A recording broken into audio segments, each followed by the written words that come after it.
భక్తివర్ణ ప్రేక్షకులకు శుభోదయం 30/4/2020 స్వస్తి స్త్రీ చాంద్రమన విశ్వావసునామ సంవత్సరం ఉత్తరాయణం వసంత ఋతువు వైశాఖ మాసం శుక్లపక్ష తదియ అక్షయ తృతీయ బుధవారం తదియ సాయంత్రం 6:23 రోహిణి నక్షత్రం రాత్రి 8:27 27 నిమిషాల వరకు ఉంది. వర్జ్యం మధ్యాహ్నం 12:56 నుండి 2:26 వరకు, రాత్రి మళ్ళీ 1:47 నుండి 3:18 వరకు.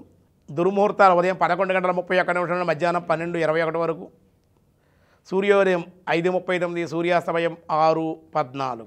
అలాగే అమృత గడియలు సాయంత్రం 5:27 నుండి 6:57 వరకు, రాహుకాలం మధ్యాహ్నం 12 గంటల నుండి 1:30 వరకు రాహుకాలం, శుభ సమయం ఉదయం 6 గంటల నుండి 8 గంటల వరకు కూడా శుభకాలం, మధ్యాహ్నం 4 గంటలు సాయంకాలం 4 గంటల నుండి 5:30 వరకు శుభకాలం. శోభనయోగం ఉంది మీకు ఈవేళ మధ్యాహ్నం 3:51, తైతుల కరణం ఉదయం 7:29, గరజీ సాయంత్రం 6:23. ఈరోజు డొల్లగౌరీ వ్రతం అని చేస్తారు, చాలా విశేషం. అలాగే సింహాచలంలో చందనోత్సవం జరుగుతుంది, విశేషమైనటువంటిది ఈరోజు అన్నమాట. అలాగే ఈరోజు ఇంకా మరింత విశేషం అక్షయ తృతీయ. క్షయము అంటే నశించిపోయేటువంటిది, అక్షయము అంటే నశించినటువంటి సంపదలు ఇచ్చేటువంటిది లక్ష్మీదేవి జన్మదినోత్సవం అని చెప్పారు. క్షీరసాగర మదనంలో లక్ష్మీదేవి ఆవిర్భావం జరిగింది. అందుకే లక్ష్మీదేవిని శక్త బిభతేత ఉన్నాపునంతో యత్ర ధీర మనసా వాజమక్రత అత్రాసకాయ సఖ్యా నిజానితై భద్రైష లక్ష్మీర్నిహితే దివాచి అని స్థుతి. జల జల జల ఆ క్షీర సముద్రంలోంచి అమ్మవారు ఉద్భవించింది. మాలను తీసుకుని నారాయణుడి మెల్లో వేసింది. లక్ష్మీనారాయణ వివాహం జరిగింది. లక్ష్మీనారాయణ వివాహం చేస్తే మంచిది. ఈరోజు లక్ష్మీనారాయణ కళ్యాణం లోక కళ్యాణం అన్నమాట, అన్యోన్యమైన దాంపత్యం. కనుక లక్ష్మీదేవి అవతరించి వెలసి దొరికినటువంటి రోజు వేళ దేవతలు స్తుతించారు. ఈ విధంగా అమ్మవారు వచ్చింది. సర్వసంపద చెంచలము అనుకుంటారు, లక్ష్మీ చాలా పొరపాటు. ఆవిడ ఒకే చోట ఉండిపోతే సంపదలు వాడికే ఇస్తే ఎలాగా? అందరికీ తల్లిగా తినవారు అందరికీ ఇవ్వాలి సంపద లక్ష్మీదేవి. అది ప్రతి ఇల్లు కూడా చక్కగా ఆవిడ వెళ్ళి ఎవరు అర్హత కలిగి ఉంటారో, ఎవరు దయాదాక్షిణ్యాలు కలిగి ఉంటారో అటువంటి వాళ్ళకి ఇంటికి వస్తుంది. లక్ష్మీదేవి ఎక్కడ ఉంటుందయ్యా అంటే, ఎక్కడైతే శుచి శుభ్రం ఉండి ఉదయం ప్రాతకాలమే దీపారాధన వెలుగుతూ ఉంటుందో, ఆధ్యాత్మిక చింతన ఇంట్లో దీపారాధన, ఆవుని దీపారాధన వల్ల దీపాలు వెలుగుతూ ఉంటుందో, ఆధ్యాత్మిక ప్రశాంతంగా ఏ ఇంట్లో ఉంటారో అక్కడ ముగ్గు అది ఉండి ఎక్కడైతే ఉంటుందో అక్కడ లక్ష్మీదేవి ఉంటుంది. గడప పసుపురాది బొట్టు పెట్టి మామిడి తోరణాలు కట్టుకుంటే, నెమ్మదిగా ఇంట్లో మాట్లాడుకుంటే అక్కడ లక్ష్మీదేవి ఉంటుంది. గోవుకి వెనక భాగంలో ఉంటుంది, ఏనుగు కుంభస్థలంలో ఉంటుంది, మారేడు దళంలో ఉంటుంది. స్త్రీలకు నెత్తి మీదే ఉంటుంది లక్ష్మీదేవి నుదుట. అదే పాపిడి బొట్టు ఎక్కడ ప్రారంభం అవుతుందో ఎక్కడ కుంకుమ బొట్టు పెట్టుకోవాలి ఆడవాళ్ళు, మగవాళ్ళు కదా. ఆడవాళ్ళకి బొట్టు పెట్టుకుంటే లక్ష్మీ ప్రశాంతంగా ఉంటారు ఆడవాళ్ళు. కాబట్టి లక్ష్మీదేవి ఇలా ఉందన్నమాట. కాబట్టి అమ్మవారు నమస్తేస్త మహామాయే ఆడ మహామాయ శ్రీపీఠే సురపూజితే. శ్రీపీఠం మీద బిందువు మీద కూర్చుంటుంది.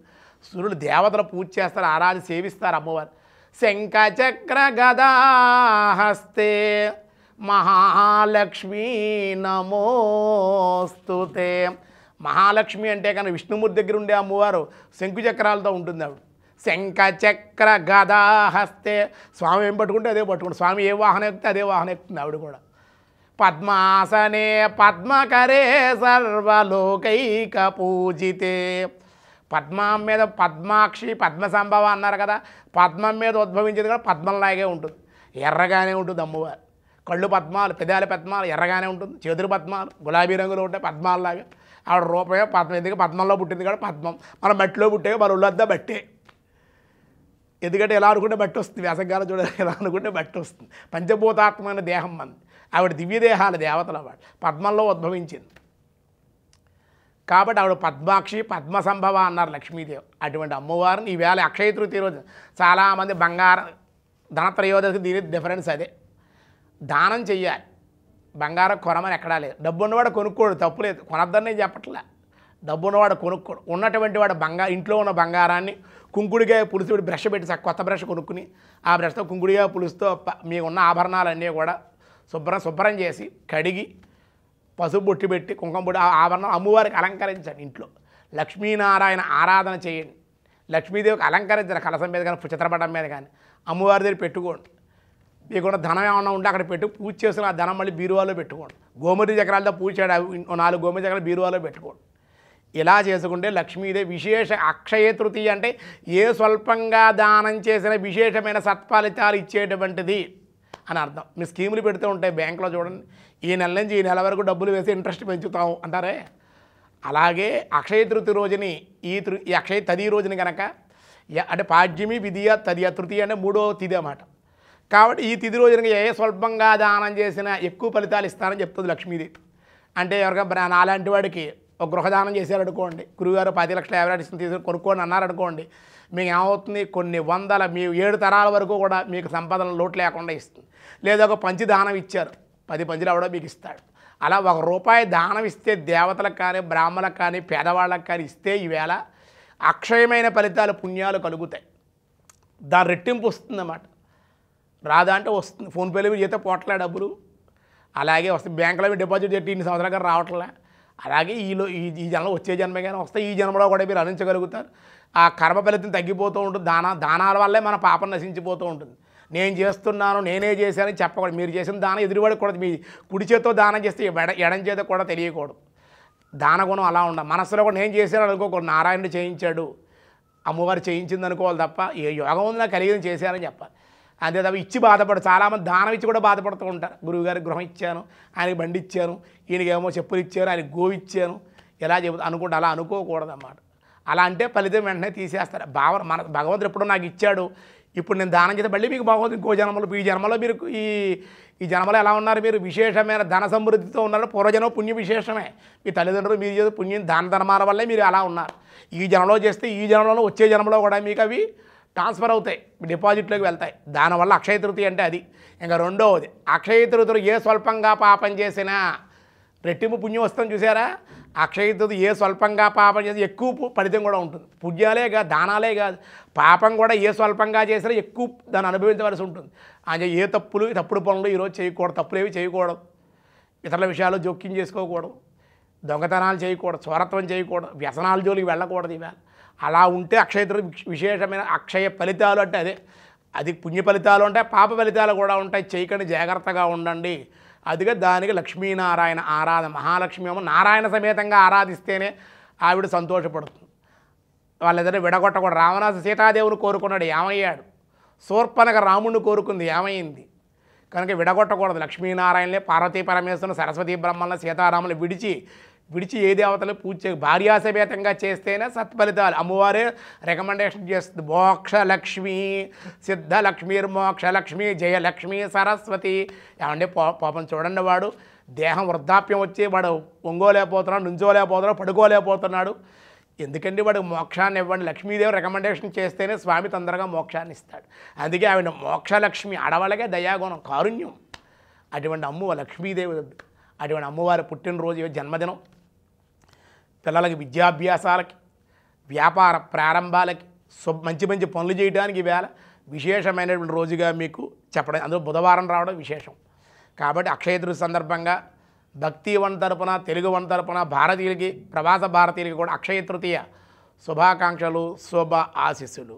దినారంభ చక్రంలో ఈరోజు మేషరాశి వారికి మిశ్రమంగా ఉంటుంది. దైవ దర్శనాలు ఉంటాయి, దాన ధర్మాలు విశేషంగా ఆచరించే అవకాశం. వృషభ రాశి వారికి ఈరోజు మీకు అనుకూలంగా ఉంది. నూతన ఉద్యోగ లాభాలు, మార్పులకి అవకాశం ఉంది. మిథున రాశి వారి దేవాలయ దర్శనాలు ఉంటాయి, దాన ధర్మాలు విరివిగా చేస్తారు. ధనవృద్ధి ఉంది, ప్రయాణ సౌఖ్యం కూడా ఉంది. కర్కాటక రాశి వారికి విశేష లాభాలు, వృత్తి ఉద్యోగాల్లో మార్పులకి అవకాశం ఉంది. అలాగే సింహరాశి అధిక ఖర్చులు, అలసట, ప్రయాణాల ధన వ్యయము, ప్రయాస ఎక్కువగా ఉండే అవకాశాలు.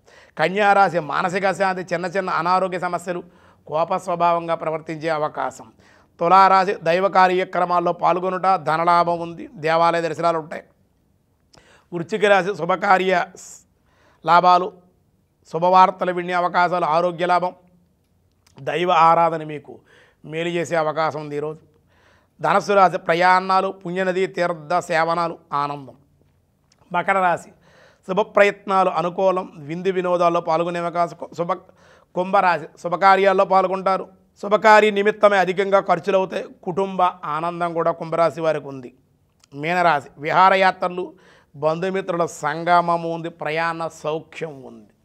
విష్ణు సహస్రనామంలో ఈరోజు వ్యాసాయ విష్ణు రూపాయ వ్యాసరూపాయ విష్ణవే ఋతుస్వదర్శన కాల పరమేష్టి పరిగ్రహ ఉగ్రహ సంవత్సరో దక్షో విశ్రామో విశ్వదక్షిణ ఋతు వామృతవే నమః. భగవాన్ ఋతువులకు స్వరూపమైనటువంటి వాడని చెప్పబడుతోంది. ఋతువులకు దివ్యనామాచుతుడయ్యాడు. ఎందుకంటే వసంత ఋతువు, గ్రీష్మ ఋతువు, శరద్ ఋతువు, హేమంత ఋతువు అని చెప్తే ఋతువులన్నీ భగవంతుడు స్వరూపం, కాలస్వరూపుడు. ఆయన ఋతుస్వరూపుడు. తన ఇచ్ఛానుసారంగా ఆయన ఏర్పరిచాడు కాబట్టి ఆయా ఋతువుల్లో మనోజ్ఞంగా ప్రవర్తించేటువంటి వాడు, సకల ఆహ్లాదాలని ఇచ్చేటువంటి వాడు, ఆనందాన్ని ఇచ్చేటువంటి, సకల భూతాలకు సుఖశాంతులను ప్రసాదించే పరమాత్మయే కనుక ఆ పరమాత్మను ఓం ఋతవే నమ ఓం ఋతు ఋతవే నమః. ఋతూనాం కుసుమాకర అన్నారు. అని భగవద్గీతలో చెప్పినట్లుగా భగవంతుడు కాలస్వరూపుడు అని, కాలాన్ని సద్వినియోగం చేయుటకే భగవద్ ఆరాధన, ఆయా ఋతువుల్లో వచ్చే నియమాలు, పర్వదినాలు, ఆరాధన అనుష్ఠాన క్రమాలు నియమబద్ధంగా చేయుటకే పరమాత్మ ఋతుస్వరూపుడయ్యాడు కనుక అర్చనీయుడు అని ఆ నామానికి అర్థంగా విశేషంగా చెప్పారు. మిగతా విషయాలు రేపు చూద్దాం. మరి ఒక్కసారి మీ అందరికీ కూడా అక్షయ తృతీయ శుభాకాంక్షలు, శుభ ఆశీస్సులు.